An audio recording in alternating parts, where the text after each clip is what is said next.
सनकादि ऋषियों से कहते हैं कि ये तो जीवित व्यक्ति थे, ज्ञान वैराग्य, इनको भगवत प्राप्ति कराई, पर जिसकी मृत्यु हो जाती है उसको भगवान की प्राप्ति कैसे कराई जाए? तो इसका भी हमको कोई उदाहरण बताइए।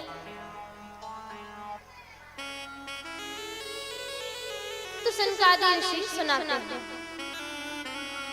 अत्र ते कीर्तिश्याम इतिहासं पुरातनं यस्य श्रवणामात्रेण पापहानि प्रजायते। कहा कि ऋषियों, एक बहुत ही सुंदर इतिहास है, उसको ध्यान से श्रवण करें।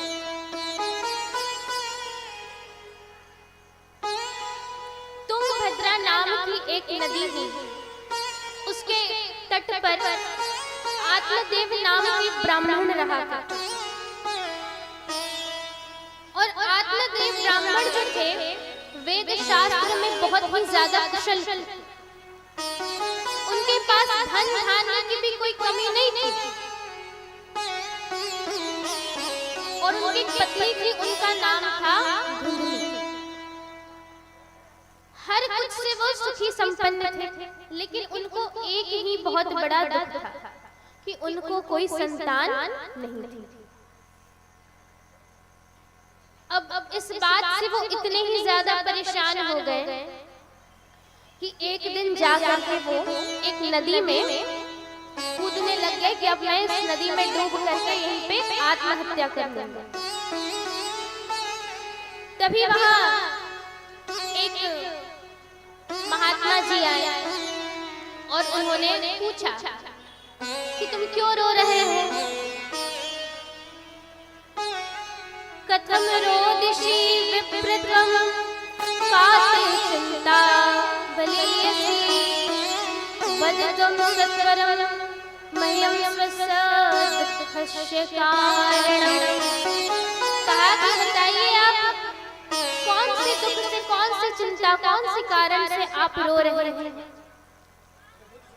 तो कहा महाराज, मेरे पास किसी चीज की कमी नहीं है, बस मुझे एक संतान चाहिए। संतान चाहिए?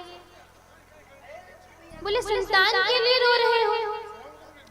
तुम तो भगवान के भक्त हो, तो भगवान को ही अपने संतान मान लो। और तो कहा नहीं नहीं, हमको तो अपनी ही संतान चाहिए। घर में छोटी सी संतान होती है तो उसके साथ खेलने में कितना आनंद आता है, उसके आने से घर में कितनी सारी खुशियां आती हैं, तो हमको तो अपनी ही संतान चाहिए। जिद कर बैठे।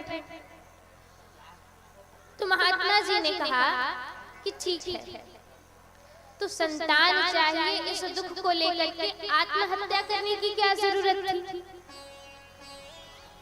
आत्महत्या करना सबसे बड़ा पाप है, क्योंकि ये मनुष्य जन्म हमको भगवान ने बहुत कृपा करके 84 लाख योनियों को पार करने के बाद प्रदान किया है, और हम इस मनुष्य जीवन का महत्व नहीं समझते। अब आप एक बात को ध्यान से समझिए, मनुष्य जन्म के अलावा और भी जितनी सारी योनियां हैं, जो जीव, जो पशु बोल नहीं सकते, आप उनके बारे में सोचिए। वो क्या करते हैं? खाते हैं, सोते हैं, अपना जीवन यापन करते हैं, वंश की वृद्धि करते हैं। और यही कार्य अगर हम मनुष्य भी करें तो मनुष्य और पशु में क्या भेद रहेगा? क्या दोनों में कोई अंतर रहेगा? नहीं रहेगा। तो हमारे पास सोचने समझने की शक्ति भगवान ने हमको दी है, 2 हाथ दिए हैं ताकि इससे हम भगवान की सेवा कर सके, जिह्वा दी है कि इससे हम भगवान के नाम का कीर्तन कर सके, गुणगान कर सके भगवान की महिमा का, और ये पैर दिए हैं, चरण दिए हैं कि चल करके भगवान की सुंदर कथा में, भगवान के सुंदर धाम में पहुंच सके। लेकिन बहुत सारे लोग ऐसे होते हैं कि जिनको भगवान की कथा के बारे में पता भी चल जाए तो कहते हैं अरे ये तो वही कथा है, हमने कितनी बार सुनी है। ऐसा नहीं है कि आपने पहले कभी भागवत सुन ली तो दोबारा नहीं सुननी चाहिए। अगर भागवत को जितनी बार श्रवण किया जाए, सिर्फ भागवत ही नहीं, चाहे वो राम कथा हो, कृष्ण कथा हो, शिव कथा हो, भगवान की कोई भी कथा हो, कोई भी सत्संग हो, आप उसको जितनी बार श्रवण करेंगे, नित्य आपको नया नया रस उसमें प्राप्त होगा। हर बार आपको कुछ नया रस प्राप्त होगा, कुछ नया सीखने को मिलेगा, कुछ नया आनंद की अनुभूति आपको होगी। भागवत जी में कहा गया है, पिबतम भागवतम रसमालयम। भागवत क्या है? रस से भरा हुआ है, इस रस का पान हमको करना है। अच्छा, कई सारे लोग ऐसे भी होते हैं जिनको श्रीमद् भागवत महापुराण और भगवत गीता दोनों में अंतर नहीं पता होता। कई लोग ऐसे कह देते हैं कि वो भागवत गीता की कथा है, वहां हम जा रहे हैं। नहीं, भगवत गीता वो है जो कुरुक्षेत्र में महाभारत के युद्ध के दौरान भगवान श्री कृष्ण ने अर्जुन को उपदेश किया था, वो भगवत गीता है। और श्रीमद् भागवत महापुराण जो ग्रंथ है, उसमें भगवान के दिव्य चरित्रों का वर्णन है, दिव्य लीलाओं का वर्णन है, भगवान का परिचय है। ये श्रीमद् भागवत महापुराण। आप सभी श्रीमद् भागवत महापुराण की शरण में बैठे।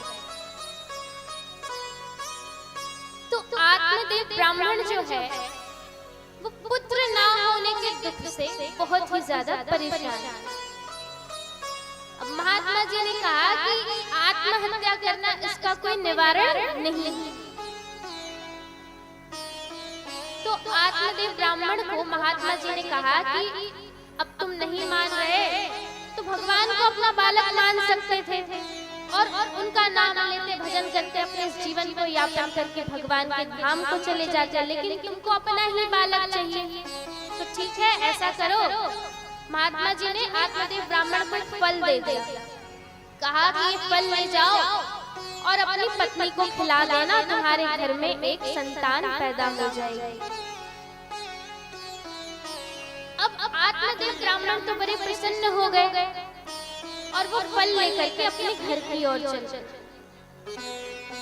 अब उनकी पत्नी का क्या नाम है? धुंधली। और नाम से ही उनके स्वभाव का पता चलता है।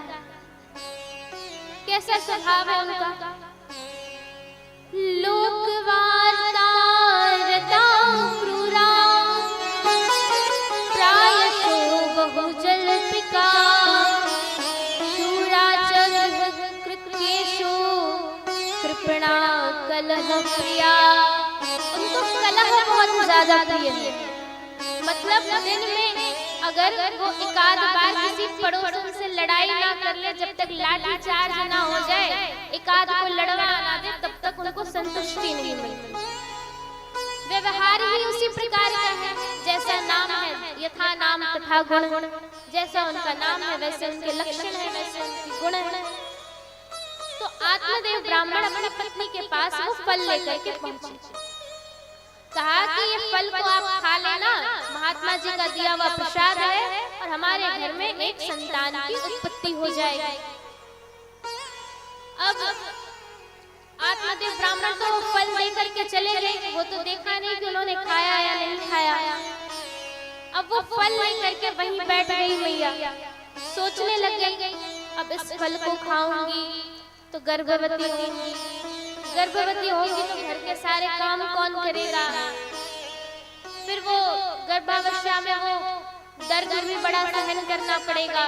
तो बहुत सारी परेशानियां हैं। तो हमको बालक बच्चे नहीं चाहिए, तो क्या करें।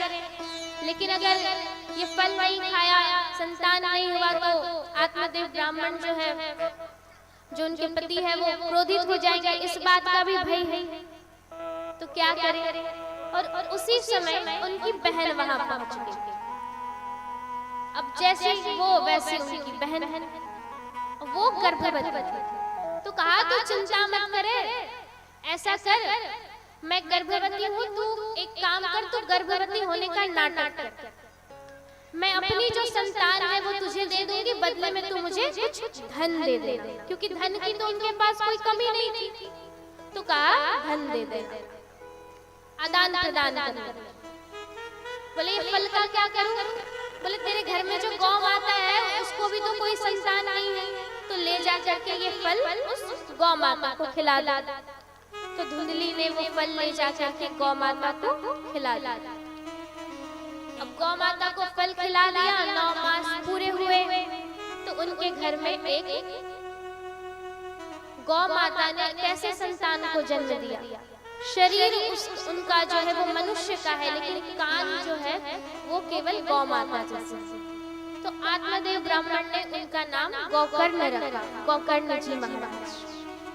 और धुंधली ने अपनी बहन से जो धन देकर के जो पुत्र लिया था उसका नाम अपने ही नाम पे रखा, धुंधकारी। धुंधकारी और गोकर्ण। अब जैसा नाम है वैसे गुण भी है। अब महात्मा जी का जो प्रसाद दिया हुआ था, उस प्रसाद से जो गौ माता ने जो उसको पाया और जो संतान की उत्पत्ति हुई, तो वो बहुत ही धर्मात्मा भक्त संतान,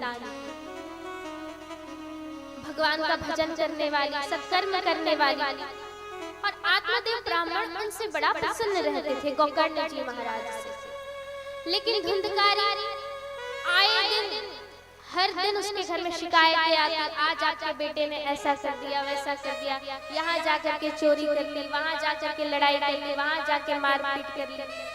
धीरे धीरे बड़ा होता गया तो डकैत बन गया, वैश्यावृत्ति करने लग गया। आत्मदेव ब्राह्मण बहुत ही परेशान हो गए, रोने लगे। तो गोकर्ण जी महाराज ने समझाया कि पिताजी, जब आपके पास पुत्र नहीं था तो आप पुत्र नहीं था इस बात को लेकर के रोते रहते थे। अब जब पुत्र आ गया है तो उस बात से भी आप दुखी हैं, तो फिर आप खुश कब थे? हम मनुष्यों का स्वभाव है कि हमारे पास अगर कुछ नहीं है तो इस बात से भी हम दुखी हो जाते हैं, और कुछ मिल जाता है उसके बाद हम खुश नहीं हो पाते। तो क्या करें? तो कहा कि पिताजी, ये जो संसार है, गोकर्ण जी महाराज अपने पिताजी को समझा रहे हैं कि आपने ये माया के जाल में तो आप पड़ गए, पुत्र नहीं था, पुत्र आ गया, पुत्र के आने से आपको सुख तो मिला नहीं, तो ऐसा करिए, आधे से ज्यादा जीवन तो आपने व्यर्थ कर दिया, तो अब यहाँ की चिंता छोड़िए और चले जाइए वन में और जाकर के भगवान श्रीमन नारायण का भजन करिए और भगवान के धाम को प्राप्त हो जाइए। और इधर धुंधली भी अपने बेटे के कुकर्मों से परेशान होकर के कुएं में कूद करके अपनी जान दे देती है। और धुंधकारी जिन वैश्याओं का संग करता था, उन सभी वैश्याओं ने मिलकर एक दिन योजना बनाई कि इस धुंधकारी के पास बहुत सारा धन है, हम सभी मिलकर के इसको मार डालते हैं और ये धन लेकर के चले जाएंगे। तो योजना जैसे बनाई थी वैसा ही कार्य उन्होंने किया। धुंधकारी को सभी वैश्याओं ने मिलकर के मार डाला, वो धन लेकर के चली गई।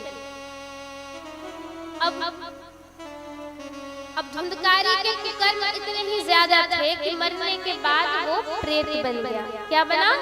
प्रेत बन गया। अब प्रेत भी बन गया तो कोई छोटा मोटा साधारण प्रेत तो बना नहीं, प्रेतों में भी महाप्रेत बन गया। और एक दिन गोकर्ण जी महाराज जब शयन कर रहे थे तो उनके स्वप्न में आया, कहा कि भैया हम बहुत परेशान हैं, हमारे पाप कर्म इतने ही ज्यादा थे कि मरने के बाद हमको सदगति तो मिली नहीं, लेकिन हम प्रेत बन गए और प्रेतों में भी महाप्रेत बने। तो आप ही हमको इस प्रेत योनि से मुक्ति दिला सकते हैं। तो गोकर्ण जी महाराज ने कहा कि उसके लिए मुझे क्या करना पड़ेगा। कहा ये तो हमें नहीं पता। इतना कह करके वो अंतर ध्यान हो गए और पूरी रात गोकर्ण जी महाराज को नींद नहीं आई। अब क्या करें? तो गोकर्ण जी महाराज ने भगवान सूर्य नारायण का ध्यान किया। सूर्य नारायण का ध्यान किया और कहा कि मैं क्या करूं जिससे मेरे भाई को सदगति प्रदान हो जाए। तो सूर्य नारायण भगवान ने कहा कि आप दिव्य श्रीमद् भागवत कथा का आयोजन करिए और धुंधकारी को वहां पर एक बांस रख दीजिए जहां कथा हो, और उसमें 7 गांठ होनी चाहिए, वहां आकर के वो उसमें विराजमान हो जाए और 7 दिन भाव से कथा का रसस्वादन करे। तो आकर के धुंधकारी जो है वो बांस में विराजमान हो गए और 7 दिन तक भगवान की सुंदर कथा को रसस्वादन किया। जैसे जैसे कथा का एक दिन बीतता चला जाता और वो एक एक गांठ जो है वो फटती चली जाती, और 7वें दिन वो पूरा बांस फट पड़ा और उसमें से बहुत सुंदर एक महापुरुष प्रकट हुए। वो और कोई नहीं, वही प्रेत धुंधकारी। और वहां कथा में भगवान नारायण के पार्षद विमान लेकर के आए धुंधकारी को ले जाने के लिए।